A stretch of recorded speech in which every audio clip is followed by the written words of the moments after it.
Hello, hello, hello, and welcome to another thrilling, exciting episode of PROG Review. Yes, we're doing PROG Review. Yes, I think. Yeah, PROG Review. Today, we're doing Peter and the Wolf. It's Jack Lancaster and Robert Lumley's Peter and the Wolf, though there are many guest artists on this. Yeah, this is an odd one. This is an odd one.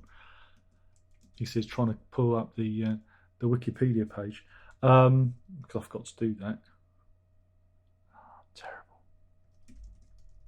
terrible. I've avoided this. Avoided this for many years.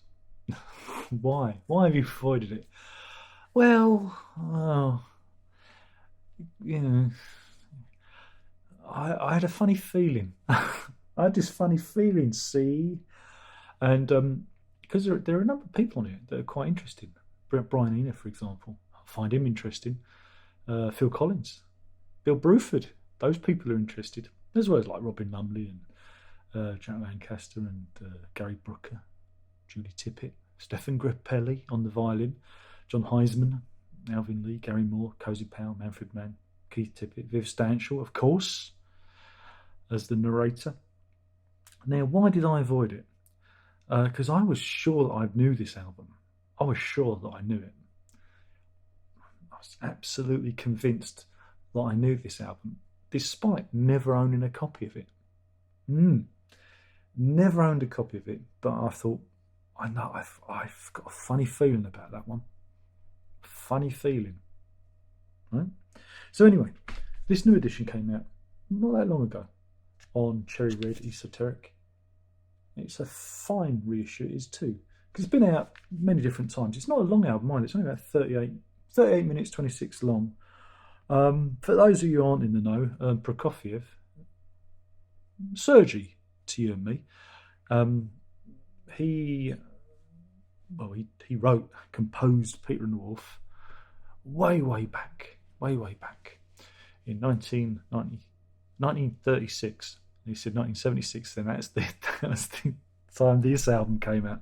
In 1936, he wrote it. And it was intended to be a fairy tale for children, musical fairy tale, symphony, a symphony for kids, detailing the story of Peter and the Wolf. And Peter and the Wolf I think it's meant to be like an old communist piece of propaganda. I think that's where the original story came from. It's based on this idea, I think the wolf is meant to represent, the proletariat and Peter's the worker. It sounds like something from a Simpsons cartoon, worker mouse and owner cat. What was I talking about? Oh yeah, Peter and the Wolf. That was it. So yeah, this fairy tale, symphonic fairy tale, was written by Prokofiev back in 1936, and it's been, again, there are many versions of it, many adaptations, many different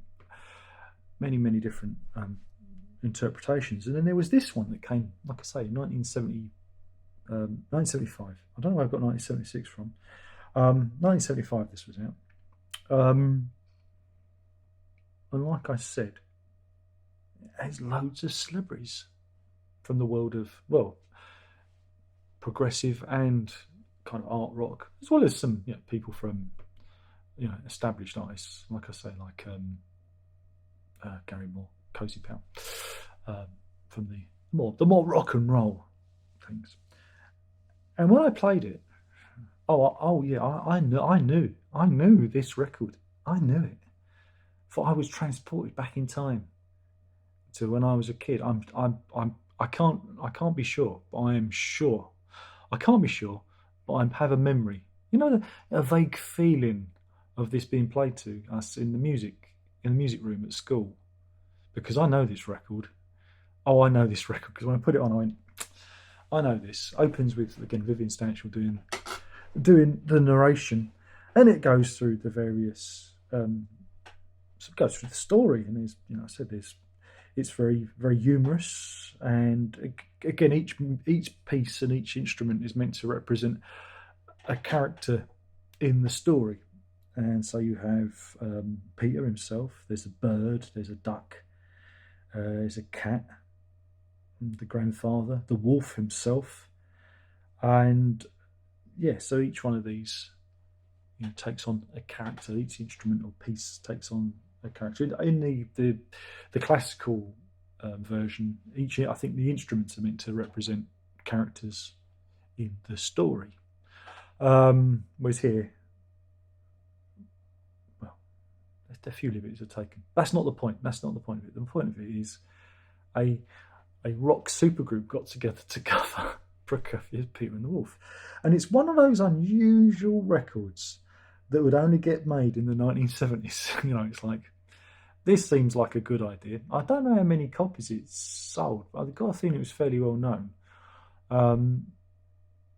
And yeah, it is a fun romp. It is a rollicking romp. It's a bit cheesy in places. It's a bit, it's a bit 1970s, if you know what I mean.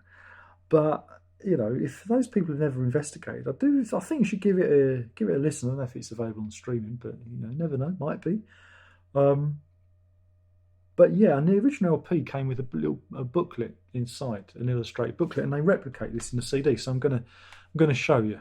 I'm gonna do some show and tell. So this is the CD. Like I say, it's on Esoteric, and they've done a really lovely job with the artwork. It's very shiny, just how I like it.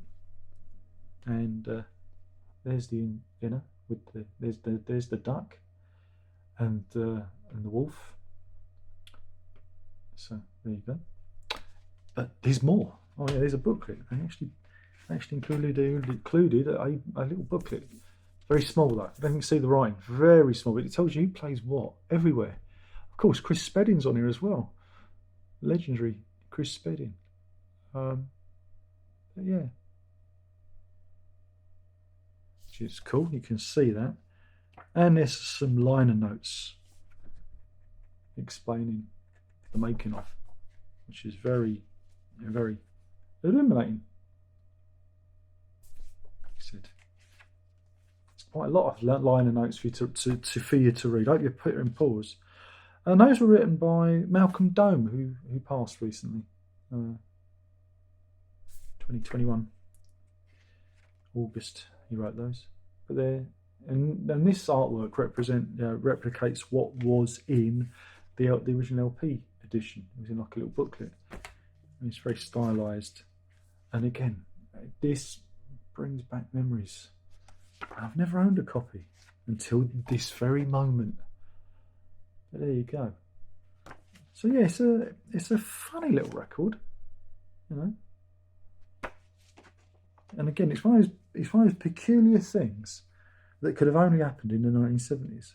Like I say, all-star cast, some great playing on it, and it's fun. It's just a fun record. It's smile on your face. It's a funny thing. It's got lots of people on here that I like, and I finally got around to covering it. I finally got around to doing it.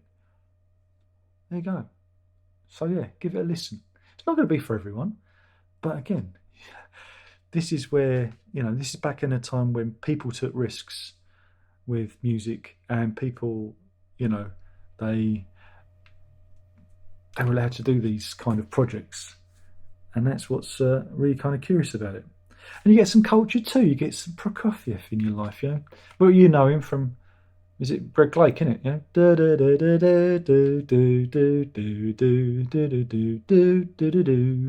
So, yeah, Prokofiev, PROG, goes hand in hand. So there you go. Hopefully this has been a half decent review. It's very hard to talk about because it's just a rock and roll version of Peter and the Wolf. But yeah, so this has been recently reissued. Do go and get it. It's nice. It's cool. It's a good document. They do good archival releases and with the history and everything. So there you go. Peter and the Wolf, or the Rock Peter and the Wolf, as it used to be known, but now it's just known as Peter and the Wolf, with lots of people in it. There you go. Thanks for watching. My name is Aaron Locke. This has been Peter and the Wolf, or the Rock Peter and the Wolf. Jack Lancaster and Robin Lumley. And again, Brand X kind of formed out of these sessions because the early version of Brand X kind of played on these, and I think it's the Marscape album as well, which followed. So there you go, beginnings of Brand X as well. It's all connected. Everything is connected. Thank you for watching. Hopefully you've enjoyed the video. If you haven't, well, I can only apologise. And we'll do this all again soon. There's only one more thing to say. By now you should know what that is, and that is PROG on!